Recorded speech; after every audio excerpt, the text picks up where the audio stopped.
Hey y'all, and welcome back to my channel. I'm so glad y'all decided to come and watch this video because I have so much that I wanted to share with y'all.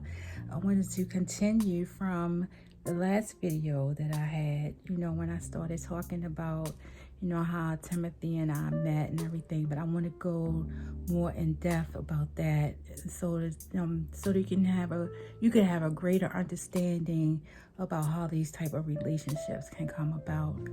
Okay, I do want to read an excerpt from my book eventually, not yet, but I'm going to read an excerpt from the book. I said I was going to share, some juicy tidbits, but I'll get into that later. But what I want to start with is, how I ended up, falling in love. All right. I started at the institution that Timothy was at on October the 14th, 1998. But prior to me actually working in the jail, I took a tour. We took a tour of the entire institution, and we were in our street clothes and all of that, and we walked through. And Timothy told me, I didn't know at the time, that he saw me coming to the jail. He was in the front of the jail when I came in, and he noticed me right away. And he said that he just was watching me. When he first saw me, it was like something in him told him that he was going to love me. I was going to be the woman that he fell in love with. I don't understand how it happened, but that's what he told me. He remembers what I had on that day. I don't even remember him, but he remembers everything I had on that day.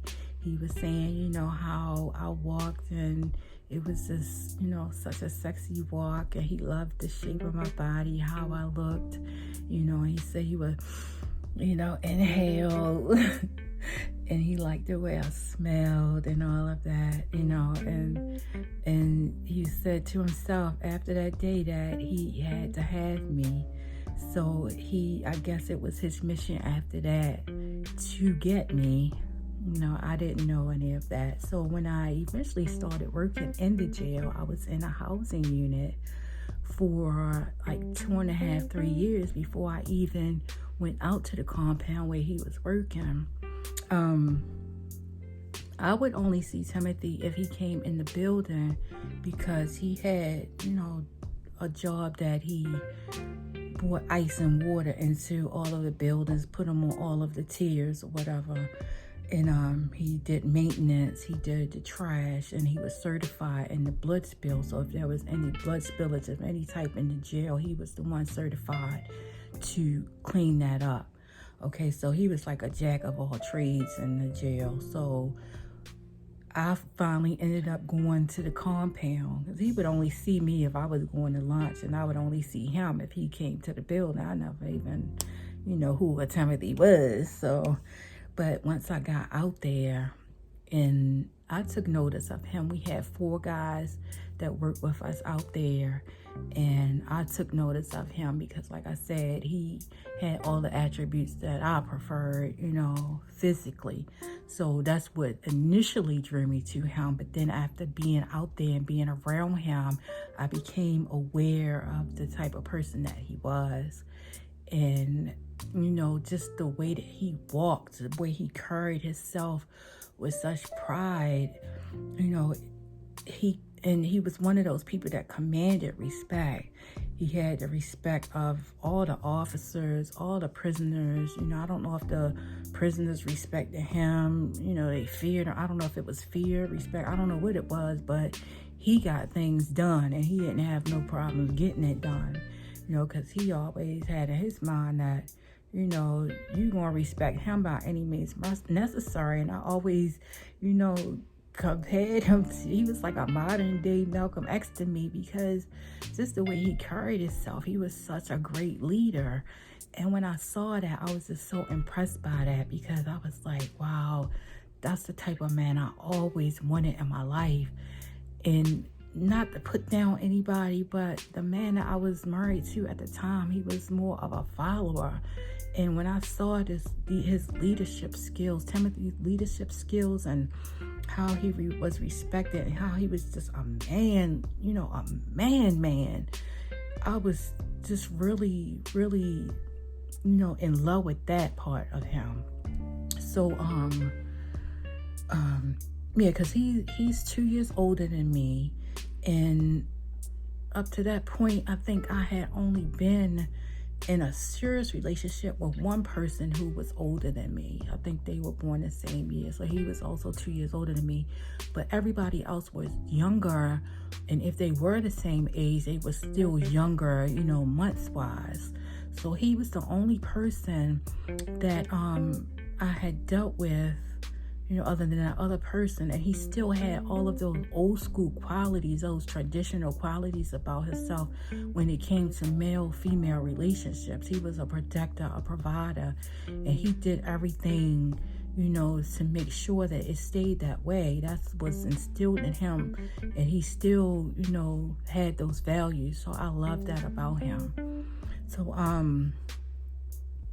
I decided, that I would let him know that I liked him or whatever at some point. And before I start reading my little passage, it was, I working on the compound, I had my moments where I had to run the entire jail. All of the outer building movements, that was me. I was the person who controlled that movement of schooling, religious services, feed up, everything.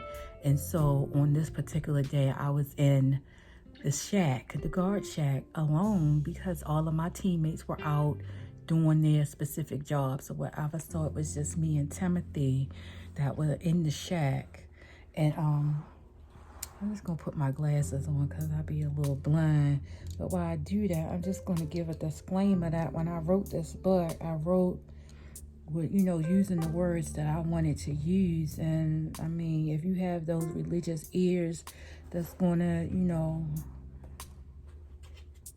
make you feel a certain kind of way when you hear these specific words, I advise you not to even, continue on with this video. But if you do continue, they're not the worst words in the world, and I'm sure you've heard them before. So we're going to just continue. All right, y'all. So it reads, it says, it was Timothy's job to refill the coolers with water and ice, and our officer's shack was one of his areas. I opened the gate for him and proceeded to stand inside the shack where he later entered. Up until this point, we had only exchanged a few words and smiles, but I knew I had to seize the opportunity to let him know I liked him just as much as he liked me. He spoke, then went straight to his work, and while I stood watching him, his tall, manly appearance aroused me. I didn't say anything to him, but I wanted him so bad, especially at that moment. When he was done, he stood waiting for me to let him out. "You ready?" I asked while grabbing the gate keys from the desk. The area was a little tight because of the desk and chair and everything else that was in there, so I pretended to be scooting past him and rubbed my ass right up against his crotch area. Okay, so at this point, you have a man who has been incarcerated for at least 15 years, if not more. Okay, so you can only imagine, how I'm sure every nerve in his body just stood on end, amongst other things. So I just be thinking about that sometimes, and I just be imagining, how your body can be, how your body can react to certain things, But my actions caught him off guard, and he couldn't do anything but laugh and say, "Damn." I let him out of the gate, and he looked back at me, mesmerized by what had just happened. We exchanged a few stares as I closed the gate, and I continued staring at him with my sexy, flirty eyes while he walked away looking back at me. He continued down the compound to his new to the next building, and according to him, this is what happened next. So we were discussing this, I think, years later or whatever, and just reminiscing. And he had brought this up and was saying that, after he had completed the ice detail in that building, that he couldn't shake how sexually aroused he was. And so he went back to his cell and, masturbated like he had never done before. Just from the simple fact that our bodies had touched in that brief moment. I guess it overwhelmed him. And so he after he did that, he wrote me a very detailed letter expressing how he felt about me. However, before he left his cell, he packed all of his belongings just in case things didn't go as planned, and I had him locked up instead. So mind you, he knew me, but he didn't know me well enough to say, okay, she did this while we were in the shack, but she's not going to be an officer when I go out here and give her this letter and get me locked up. Maybe he could have just been thinking about the times that, after I started, I had guys going down the compound like every day because they wanted to get in the shower and play with their little Jimmy John jams, right? So I was like, this is probably what he was thinking about when, he thought about the consequences of writing this letter, but still he was willing to risk it all just so I knew, exactly how he felt about me. So his friend brought the letter to me and, gave it to me through the gate. And he said that, Timmy was in the back of the kitchen waiting on a reply. And so although I knew I should have reported the letter or threw it in the trash, my curiosity got the best of me and I couldn't wait to read it. It was very romantic and explained how he had fallen in love with me from a distance. His words flowed with eloquence, and I could tell that he was highly intelligent. He was no dummy. At the end of the letter, he challenged me to come to the kitchen and give him a kiss if I felt the same way about him. I ended my read with a smile on my face and couldn't wait until I had a break so I could confront him. After about an hour, I walked into the kitchen, and there he was, looking fine as hell. So he was standing up against a wall, and I went to the door, and he, looked my way, and I just started walking slowly towards him or whatever. And when I got there, I just grabbed both sides of his jumper and just pulled them into me, all that stuff. And, after that, it was just, he was like just a little puppy, Everywhere I went, he was like my shadow. It was just crazy. But the way he explained it, he felt that it was his duty, as a man to protect me at all costs and make sure I came, I went home the same way that I came in, safe and unharmed. So, you can only do nothing but respect that. And, I used to find myself in the dining room sometimes, with just me and another officer with 200 to 250 inmates in there. And sometimes I would be by myself and he would just come and he would just sit at a table, that was closest to me to make sure that I was good while I was in there, And if he felt like, anybody disrespected me or anything, he didn't care who they were, if they were an officer or another prisoner, if they were in a gang, nothing mattered to him. He pretty much forced them to apologize to me, in front of him. And a lot of times it wasn't even something that I heard. It was just something that he heard.